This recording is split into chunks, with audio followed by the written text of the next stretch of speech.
Well, church has been awesome tonight. Me and Brother Taylor was talking about buckling seatbelts, and Miss Johnny started earlier, and we forgot to put the seatbelts on. When she said, when your flesh is giving you valid points. Yeah. That right there is one of the scariest things ever. When you know what to do right, but your flesh is telling you that this is valid. And I'm like, man, God, we just got done going over this, but she just said something else, and now I got to work on something else. See, our foundation is always solid because we know better. But then we have to go in and reconstruct so we can get what we need to get back to. Because the problem is that we always want to go back to ground zero. You got to stay away from ground zero because ground zero will get you stuck. Ground zero will have you looking up, knowing that you need to be there, thinking that you're all right, but everybody see that you're not. But then you have to tell yourself again that I will push through. I can push through. Actually, so she was started it, then Miss Johnny hit that, and that's what struck my nerve. But you have to push when you don't feel like pushing. And see, sometimes if you know that your foundation is strong, think about the foundation on the house and how it holds up, and think about what you do to God when He keep holding you up and you ain't even doing what's right. Wow. So that will be my recap right there, because I was excited. I'm fired up too, and you have to realize even if it's repetitive. Repetitiveness is what gets results. Now, always remember that. And she said, I only went to the gym one day. Okay, that's good. But the thing about the one day is not how you start. It's how you finish. Come on now. That's it. That's it. You sure you finished? I think, yeah, yes. Are you sure you finished? I hear the Holy Ghost. It's not how you finish. Start. I mean, it's not how you start, it's how you finish. And see, the thing is, when we get started and then it gets rough and the time get a little shaky and a little iffy, we want to go back to what's comfortable. Right. You got to stay from the comfortableness. And even though that sounds repetitive, it's just hitting a different way. It's the perspective that you look at it. And if you still look at it from the perspective of she's saying the same thing, he's saying the same thing, you ain't changed. Because they're giving it to you in a perspective that changed them. So you can't stop us from telling us what we're supposed to do. And then I'll say this right here. God tells me to say it. And God tells me to do it. I'm going to do it, and He'll show you how it's going to benefit for you. It ain't got nothing to do with me, and I want you to understand that I'm good. I don't want to get stuck like Moses if we go back to Sunday. Because Moses got stuck in trying to prove something to people, and he got himself set up for the kill. And I don't want to go take that back. Got himself set up for the annihilation of his own self. So what you need to do is do it for you. Because the same people you're trying to prove something to, they ain't trying to change. They don't want to change. Because they because they forgot about the process. Come on. You can't forget about the process. All right. That's the part that hurts. So you all have been my new spoken word, but you just clarified and confirmed that that's what has to happen. All right. And then you said people sit up and hear you say things repetitive, and they do this. I need you to understand out loud and publicly that your repetitiveness has me here still. I watched you repetitively, repeatedly. Might not come out the way fast as you wanted to, but you came. Come on. You started and it was ugly. I was there every time. But every time I saw you keep going, you showed me the wherewithal that I could do it. And I didn't want to. The flesh in me didn't want to because it was giving me valid point that the people were going to push and talk bad about you. I knew that was true, but I knew that I saw you change. I saw you drop all your issues. I saw you leave them where they were. And I saw how strong they were on you. But you never, ever want to look back. All right. So don't ever think that your repetitiveness is not effective. Because it is. Yeah, your effectiveness came from your repetitiveness. So you have to keep going. When we tell you to say it over and over and over again is helping you, because the fact that you were getting free up here, I want to yell and tell you that's why I'm free. I'm free because of that and because of my repetitiveness. I kept messing up. I remember Brother Taylor telling me, I saw him go forward, I saw him go sideways, but I never seen him stop coming. We got to keep going, y'all. No matter how it feels, no matter what it looks like, I want to leave. I'm finna go. But I need you to understand, push through. Push through. I'll say it one more time. Push through. And as you're pushing through, remember your foundation is stronger than you realize because God said it for you. It wasn't you. So what I need you to do is take everything you learned tonight and don't forget to worship. Matter of fact, worship when you don't understand. Because that's when he'll show you the clarity. He'll show you what to do because you don't know what to do because you're being deceived by your flesh and their valid points.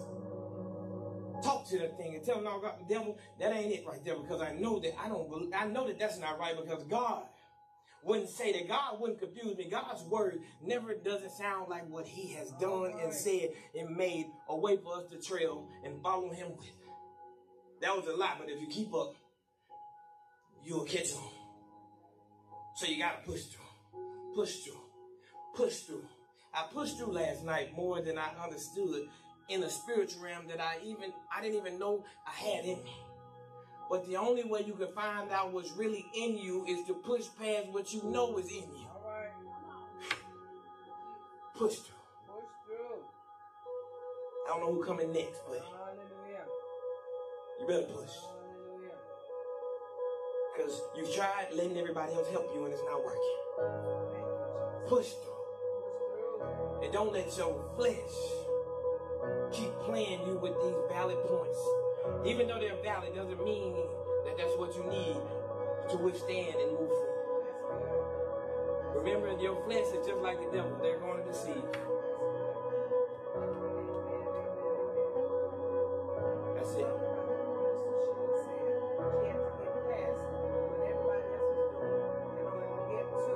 What she had to be with you. Oh, okay. Well, she told me to talk about. You talking about the lady that touched his garment? Okay, the lady that touched God's garment. The lady with the issue of blood. She had this issue she dealt with her whole life, and people look 12 years. That's a lot of time, guys. For 10 years of hell that I went through felt like my whole life. But I need you to understand that 12 years of bleeding let's get raw. 12 years of bleeding uncontrollably, and all she needed to do was get to him. But she couldn't get to him because, well, she wanted to get to him, but it took everything and all the other people that was trying to get to him just to get to him. But she knew that she needed to get to him to get what she needed. So she had to push through the crowd.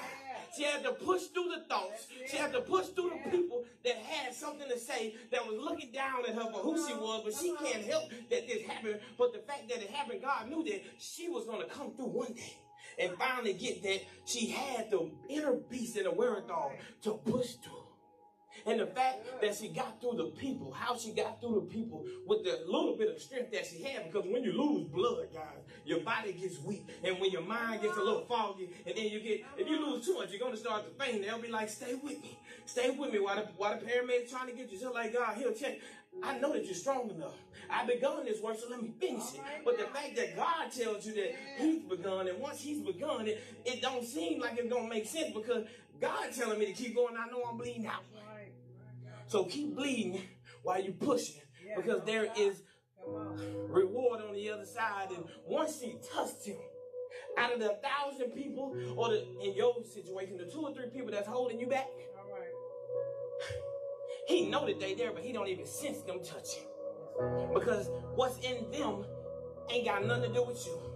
Long as you get yourself right and get yourself to God and touch his garment, he's going to know that it's you. Because what he put inside of you finally came to fruition that he had made before the foundations of the earth. Because I know the plans that I have for you, and I know that you're coming, but you're taking too long. So today I'm going to come, so I need you to push. And once he touched him, he said, who touched me? How in the world, as this many people out here, and he know that my touch was the touch, and you already thinking that you ain't enough because you think that you're not enough because of the thoughts that you allow him to play you and give you valid points of lies. Whew. But faith will move those mountains of those foolishness of thoughts. Faith will get you where you never thought that you could be. Faith will have me sitting over there while they're preaching and saying like, oh my God, I never thought that I could get here. But I had to push past what I saw. And when I finally touched the hem of his garment, I knew that I was made whole. But when I knew I was made whole, They're going to fleshly thoughts again, Miss Johnny, giving me valid points. They're not going to really accept you no more. That's fine. Because I touched his garment. The fact that I touched him. And I had an issue with blood too. I was bleeding over people. And bleeding on them in ways that I didn't even need to be bleeding on them. I'm bleeding on them, drowning them from their pain. And they dealing with things they have. So I'm adding stupidity to their lifestyle. And God, I'm supposed to be a vessel. And I'm supposed to do what you're telling me to do. But how am I going to do what you ask if I'm still hurting? Everybody connected to me. I had to use that faith. And I had to push through with everything that I had. Even when I don't have it. That's why the faith like a mustard seed is so powerful if you really look at it from another perspective. A seed is so little, but that's all that it takes. Just a little bit. Just a little bit. One push will give you so much more power and so much more peace within you that you'll be able to knock the wall down. Because then once you push with a little bit of faith, God will show you how strong you really are. But never forget that it's him and not you. Now I think I'm done. Keep the faith. Amen. Keep pushing. Amen. And don't allow your flesh to give you valid points. All right, that's good. Wow. That's good.